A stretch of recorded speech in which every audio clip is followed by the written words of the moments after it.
اعوذ باللہ من الشیطان الرجیم بسم اللہ الرحمن الرحیم وبہ نستعین وصلی اللہ علی سیدنا محمد وآلہ الطاہرین۔ ناظرین کرام السلام علیکم۔ آج آپ حضرات کے سامنے جس عظیم شخصیت کا تعارف کرانا ہے وہ شخصیت کوئی اور نہیں ہے بلکہ ہمارے آخر رسول حضرت محمد مصطفیٰ صلی اللہ علیہ وآلہ وسلم کی عظیم شخصیت ہیں۔ خداوند عالم نے ہدایت بشریت کے لیے، انسان کی ہدایت کے لیے 1,24,000 انبیاء کو بھیجا۔ خداوند عالم نے سب سے پہلے ہدایت بشریت کے لیے حضرت آدم علیہ السلام کو اس کائنات میں بھیجا تاکہ حضرت آدم علیہ السلام دنیا میں آنے کے بعد جو ان کی اولاد پیدا ہو اور ان کے لیے ہدایت کا ذریعہ بن سکے، اور پھر دیگر انبیاء خداوند عالم ہدایت بشریت کے لیے بھیجتا رہا، اور پھر آخر میں اس نے سب سے آخر میں ہمارے آخر رسول حضرت محمد مصطفیٰ صلی اللہ علیہ وآلہ وسلم کو اس کائنات میں ہدایت کے لیے بھیجا۔ 1,24,000 انبیاء اس نے بھیجے، اور ان میں سے اس نے 313 رسولوں کو بھیجا، اور پھر ان 313 رسولوں میں 5 اولوالعزم پیغمبر کو بھیجا، اور اولوالعزم میں آخر رسول ہمارے حضرت محمد مصطفیٰ صلی اللہ علیہ وآلہ وسلم کی عظیم شخصیت ہیں۔ پیغمبر اسلام کی ولادت باسعادت 17 ربیع الاول سن 1 عام الفیل کو آپ کی ولادت باسعادت مکہ معظمہ میں ہوئی۔ عام الفیل وہی ہاتھی والا سال کہ جب ابرہہ اپنا لشکر لے کر خانہ کعبہ کو ڈھانے کے لیے آیا تھا، اور پھر خداوند عالم نے اپنے گھر کو بچانے کے لیے ابابیل کو بھیجا تھا، اور پھر ابابیل نے تمام ان کے جانوروں کو، تمام ہاتھیوں کو اپنے پنجرے میں کنکریوں سے مار دیا تھا۔ تو اسی سال پیغمبر اسلام کی ولادت باسعادت ہوئی۔ آپ کے والد گرامی جناب عبداللہ ہیں، اور آپ کی والدہ گرامی جناب آمنہ خاتون ہیں۔ آپ کی عمر ابھی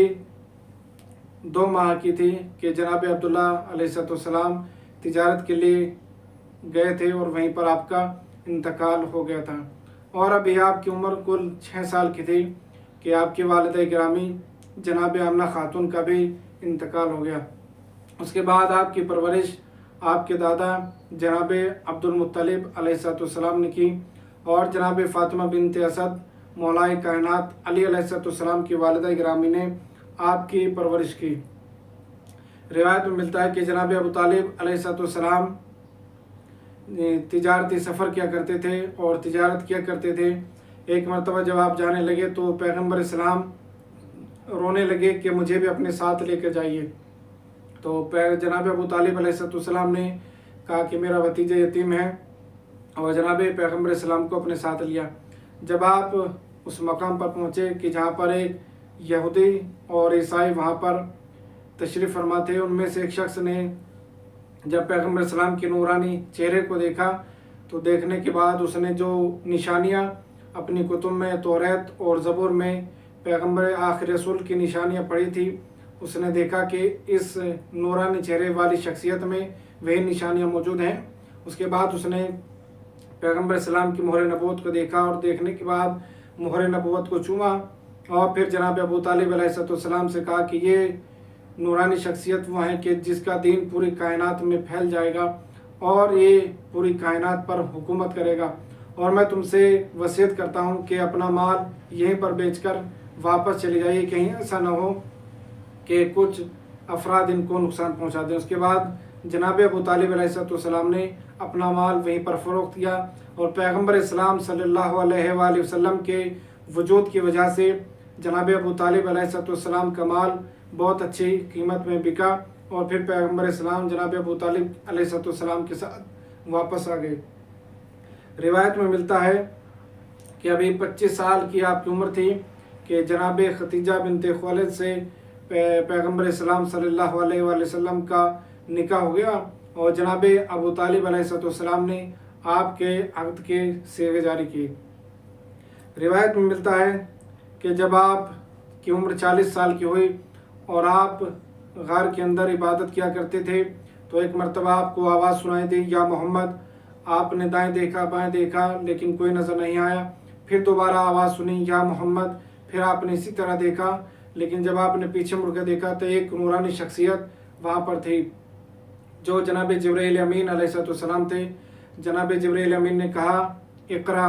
تو پیغمبر اسلام نے کہا کہ ماذا اقرا، میں کیا پڑھوں؟ اس کے بعد جناب جبرائیل امین نے قرآن کریم کی سورہ اقرا کی آیت کو پڑھا، اقرا بسم ربک الذی خلق، پڑھو اس رب کے نام سے کہ جس نے انسان کو خلق کیا۔ اور اس کے بعد اس کا مطلب یہ تھا کہ آپ مبعوث برسالت ہوئے، یعنی اس وقت سے قرآن نازل ہونا شروع ہوا، اور آپ نے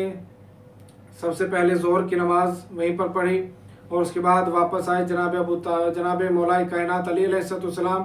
اور جناب ختیجہ علیہ السلام سے ذکر کیا، اور اس کے بعد آپ نے نماز عصر با جماعت ادا کی۔ یہ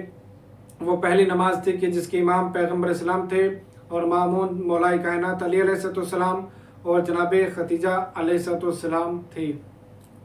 اور اس کے بعد پیغمبر اسلام نے دعوت ذوالشیرہ کا واقعہ پیش آیا۔ جناب پیغمبر اسلام نے اپنے خاندان والوں کو تبلیغ کرنا شروع کی اور 3 روز تک اسی طرح تبلیغ کا سلسلہ جاری رہا، اور اس کے بعد پھر آپ نے اعلان کیا تھا کہ جو اس کار رسالت میں میری مدد کرے گا وہ میرا بھائی، میرا وزیر اور میرا خلیفہ ہوگا۔ اس وقت صرف مولا کائنات علی علیہ السلام نے آپ کی مدد اور نصرت کا وعدہ کیا، پھر پیغمبر اسلام نے کہا کہ میرے بعد علی میرے خلیفہ اور میرے جانشین ہوں گے۔ اور اس کے بعد اذان اور اقامت کا حکم آیا اور عقد مواخات آیا، اور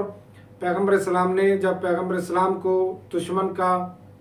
خوف محسوس ہوا تو پیغمبر اسلام نے شب ہجرت مولا کائنات علی علیہ السلام کو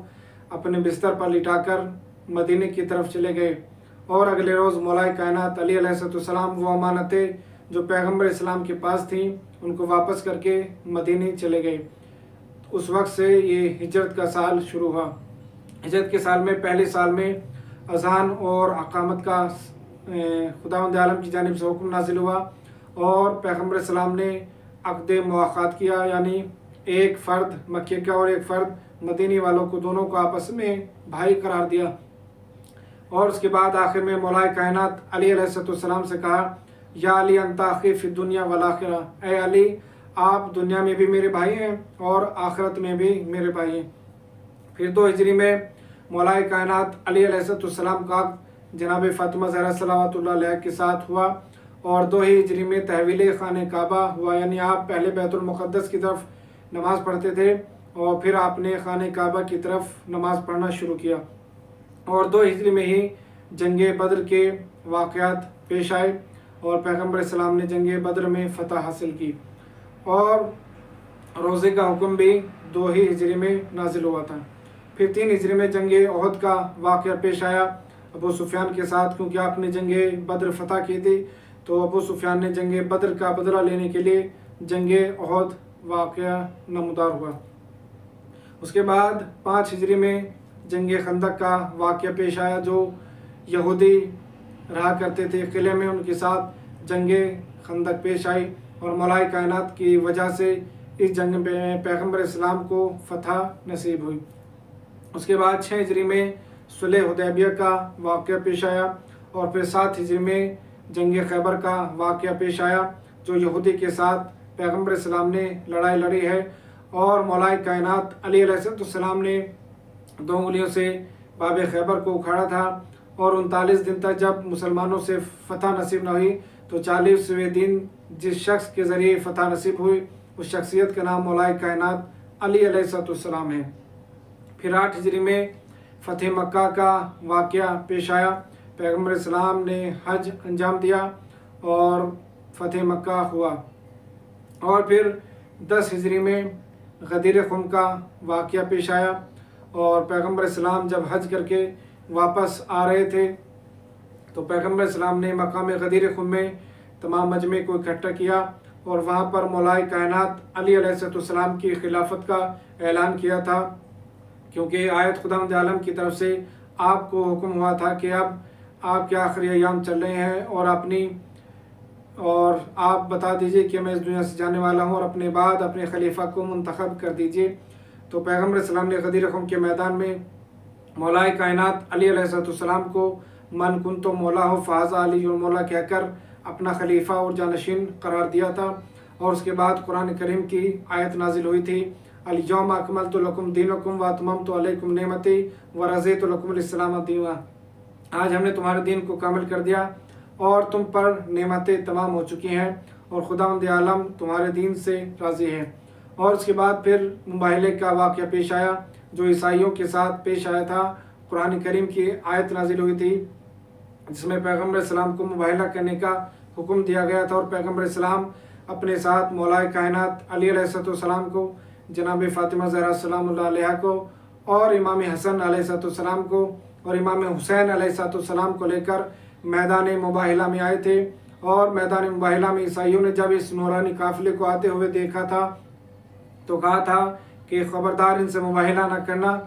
کیونکہ میں ایسے چہروں کو دیکھ رہا ہوں کہ اگر وہ اشارہ کر دیں تو پہاڑ اپنی جگہ چھوڑتا ہوا نظر آئے۔ یہ واقعہ پیش آیا تھا اور اس کے بعد انہوں نے مباہلہ نہیں کیا تھا عیسائیوں نے، اور اس کے بعد یہ واقعہ پیغمبر السلام کو فتح نصیب ہوئی جو عیسائیوں کے مقابلے میں ہوئی تھی۔ اور پھر پیغمبر اسلام 28 صفر 11 ہجری کو پیغمبر اسلام اس دار فانی سے دار بقا کی طرف کوچ کر گئے۔ والحمدللہ رب